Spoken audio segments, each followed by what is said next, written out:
दीपक पुनिया अपना बाउट हारे हैं सेमीफाइनल, लेकिन मेडल की दौड़ से बाहर नहीं हुए हैं। रेपेचेज ये जब सुशील को भी 2008 में मिला था, बड़ा दिलचस्प है ये।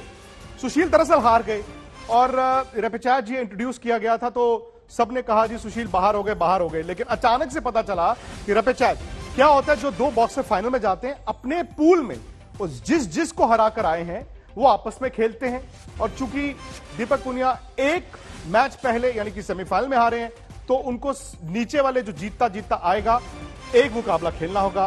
दीपक पुनिया जीत गए, उनको ब्रॉन्ज मिलेगा। योगेश्वर, आपको भी शायद रेपेचेज में मिला था जहां तक मुझे याद है। सुशील को 2008 में, साक्षी को 2016 में, शायद आपका भी रेपेचेज ही था 2012 में। ब्रॉन्ज आता ही रेपेचेज में। अरे एक बार भाई साहब चुप भी तो हो थोड़ा।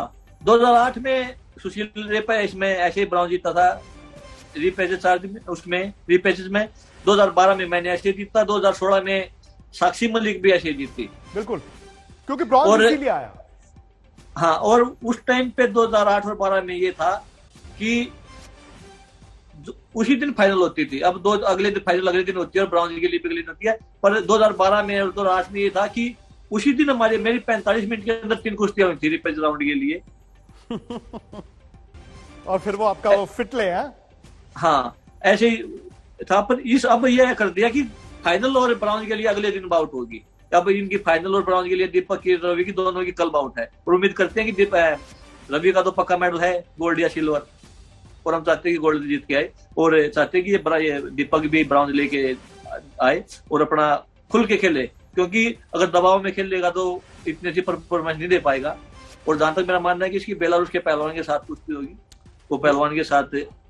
तो इनका पुराना इतिहास क्या है बेलारूस के पहलवान और दीपक का, आपको कुछ याद हो? बेलारूस का वो पहलवान अच्छा है, वो वर्ल्ड का मेडलिस्ट है। वो उस पे थोड़ी और स्टडी ने की भी, पहले भी रखी होगी, और अब और करने की जरूरत है कि उसके क्या, शायद वो ताकतवर, मतलब ताकत का खेल है उसका, लेग अटैक ज्यादा अच्छे करता है वो उसको, क्योंकि अभी टाइम है इसके पास। देख के उसमें पूरा खुले दिमाग से और बिना दबाव के खेले, क्योंकि दीपक आपको पता है दीपक पुनिया की भी उम्र ज्यादा नहीं है, ये शायद 20 या 21 साल का है, बहुत लंबा समय है इसके पास। पर यह सोच के खेले कि अभी नहीं तो कभी नहीं। सेमीफाइनल में और ब्रॉन्ज के लिए कभी कभी ओलंपिया पहुंचने का मौका मिलता है, और 4 साल में तो वैसे ही एक बार होता है, इसलिए इस मौके को अपने हाथ से ना जाने दे। बजरंग, विनेश, राहुल, इन दोनों से क्या उम्मीद है? मेडल की उम्मीद है। इन दोनों का ड्रॉ क्या है वो आप बताइए, और इन दोनों का स्टेट ऑफ माइंड फिलहाल क्या है वो हम आपसे जानना चाहते हैं। देखिए, अगर मैं सही बताऊं, मुझे बजरंग जिसकी जो एबिलिटी है, और सबसे बड़ी बात बजरंग ने पिछले 3 साल में जिस कंसिस्टेंसी से खेल रहे हैं, और उन्होंने अपने डिफेंस पे काफी काम किया है, लेग डिफेंस पे ज्यादा काम किया है। पर विनेश के चांसेस आप मान के चलिए, जैसे योगी भाई ने अभी थोड़ी देर पहले बोला था कि अगर विनेश 2016 रियो ओलंपिक्स में इंजर्ड नहीं होती तो उनका पहला ओलंपिक मेडल 2016 में ही आ गया होता। बजरंग की दिक्कत ये हो गई है कि उनकी जो वेट कैटेगरी है वो आप मान के चलिए वो एक माइनफील्ड है।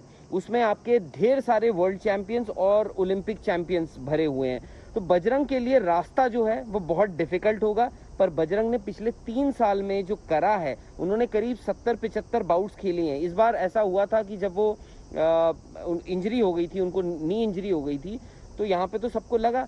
मुझे थोड़ा सा अजीब लगा, मैं बोलना भी चाहता था ये बात, फिर मैंने बोली नहीं, कि इतनी क्लोज आप ओलंपिक गेम्स के, इतने क्लोज आप कॉम्पिटिशन्स में पार्टिसिपेट करे ही जा रहे हैं। वो हर कॉम्पिटिशन में उनको जो मिल जाए वो खेलते ही जा रहे थे। तो मुझे लगा क्योंकि कॉम्बैट स्पोर्ट है, फिजिकल स्पोर्ट है, इंजरी का खतरा रहता है। तो उन्होंने हालांकि कहा है कि कोई बात नहीं, इंजरी है, गेम में तो चलती रहती है। पर मुझे बजरंग से पूरी उम्मीदें हैं, पर फिर भी ये देखना होगा कि बजरंग का जो वेट कैटेगरी है वो बहुत डिफिकल्ट है। मतलब बजरंग अगर उनको मेडल जीतना है तो उनको बहुत ज्यादा अच्छा करना पड़ेगा।